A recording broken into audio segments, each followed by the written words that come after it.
Om Swastiastu, Assalamualaikum warahmatullahi wabarakatuh. Shalom, salam kebajikan, rahayu, salam harmoni. Nama saya Dina Olivia Simalangu dengan NIM 241304103 dari kelas 1B Prodi Pendidikan Biologi.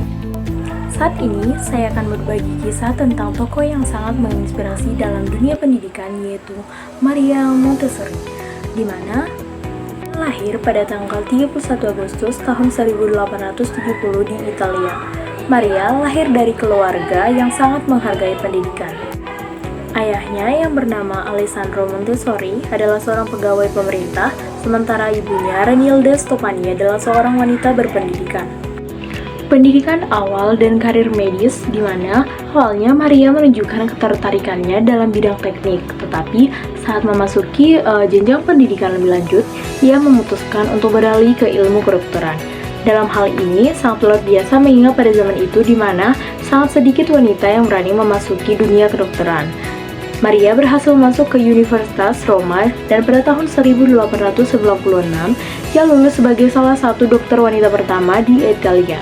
Meskipun ia menghadapi banyak tantangan dan diskriminasi gender termasuk permisahan dari rekan-rekannya yang semuanya laki-laki, Maria tetap gigih dan berhasil meraih gelar dokter.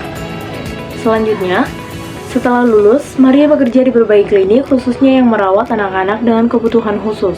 Disinilah pengalaman berharga mulia di mana dia membentuk pandangannya. Dia menyaksikan bahwa banyak sekali anak yang dianggap tidak mampu sebenarnya memiliki potensi yang luar biasa jika diberikan metode pendidikan yang tepat.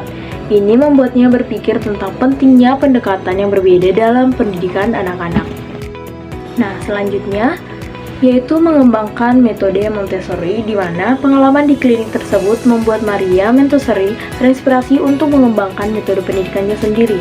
Ia mulai mengamati cara anak-anak belajar dan bagaimana cara anak-anak berinteraksi dengan lingkungan mereka.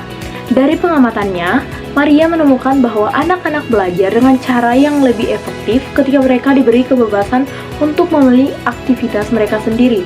Nah, pada tahun 1907, Maria membuka sekolah pertamanya yang dikenal sebagai Casa dei Bambini ataupun yang disebut dengan Rumah Anak-anak di daerah San Lorenzo yang berada di Roma. Di sini, ia mulai menerapkan prinsip-prinsip pendidikan yang telah ia kembangkan.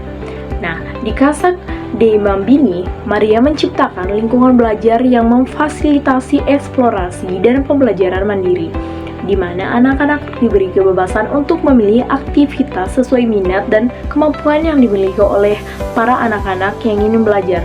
Sementara, guru berperan sebagai pendamping yang dapat memberikan bimbingan dan dukungan terhadap pelajar, bukan sebagai instruktur utama.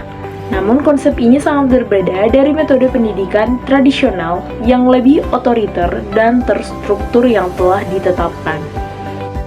Selanjutnya, yaitu prinsip-prinsip utama metode Montessori, di mana ada beberapa prinsip utama dalam metode Montessori yang sangat berpengaruh, yakni yang pertama, pembelajaran mandiri, di mana anak-anak didorong untuk memilih aktivitas yang mereka sukai dan belajar dengan kecepatan mereka sendiri. Yang kedua, yaitu lingkungan yang disiapkan, di mana lingkungan belajar harus dirancang untuk mendukung eksplorasi dengan alat dan materi yang sesuai untuk membantu anak-anak dalam proses belajar.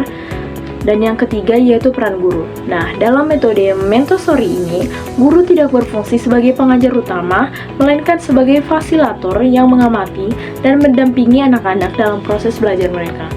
Dan yang keempat yaitu kebebasan dalam batas, di mana anak-anak diberikan kebebasan untuk mengeksplorasi tetapi dalam batasan yang jelas dan terstruktur untuk menjaga kedisiplinan dan tanggung jawab para anak-anak. Dalam metode ini terbukti sangat sukses, di mana banyak anak yang menunjukkan kemajuan luar biasa dalam kemampuan belajar mereka. Dalam keberhasilan ini, menarik perhatian luas, dan metode Montessori mulai diundang untuk berbicara tentang metodenya di berbagai negara. Selanjutnya, yaitu penyebaran dan pengaruh global. Nah, metode Montessori mulai menyebar ke berbagai negara, termasuk negara Eropa dan Amerika. Sekolah-sekolah Montessori mulai bermunculan di seluruh dunia, mengadopsi pendekatan ini dalam pendidikan anak usia dini. Bahkan, tokoh-tokoh terkenal seperti Larry Page dan Sergey Brin pendiri Google, serta Jeff Bezos, pendiri Amazon, mengaku terinspirasi oleh pengalaman mereka di sekolah yang diadakan oleh Maria Montessori ketika kecil. Selanjutnya, yakni warisan dan kehidupan akhir. Nah, Maria Montessori ini terus mengembangkan dan menyebarkan metodenya hingga akhir hayatnya. Dia menghabiskan banyak sekali waktu di luar Italia, termasuk selama dan setelah Perang Dunia Kedua, ketika ia mengisikan India dan Belanda.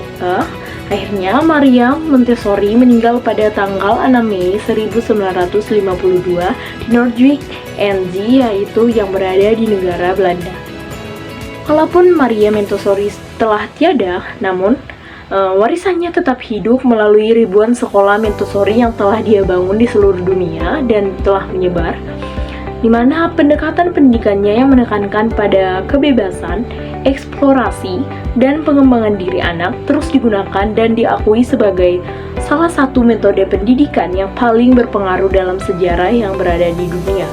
Nah, dari kisah hidup si Maria Montessori ini, kita bisa menyimpulkan dan melihat betapa pentingnya untuk menghargai dan mengembangkan potensi setiap anak.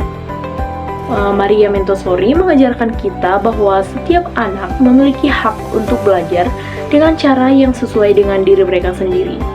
Dan tugas kita sebagai pendidik atau sebagai orang dewasa adalah untuk mendukung anak-anak, mendukung mereka dalam proses belajar tersebut. Nah, demikianlah kisah inspiratif tentang Maria Montessori, di mana seorang pelopor dalam pendidikan yang telah membawa banyak perubahan dalam cara kita memahami dan mengajarkan anak-anak. Demikianlah pemaparan materi mengenai tokoh inspiratif pendidikan pada abad pertengahan hingga abad ke-20 yang bisa saya sampaikan. Saya tutup dengan prabasati. Om Santi Santi Santi Om. Wassalamualaikum warahmatullahi wabarakatuh. Shalom, Dhamma Budaya, salam kebajikan, salam harmoni.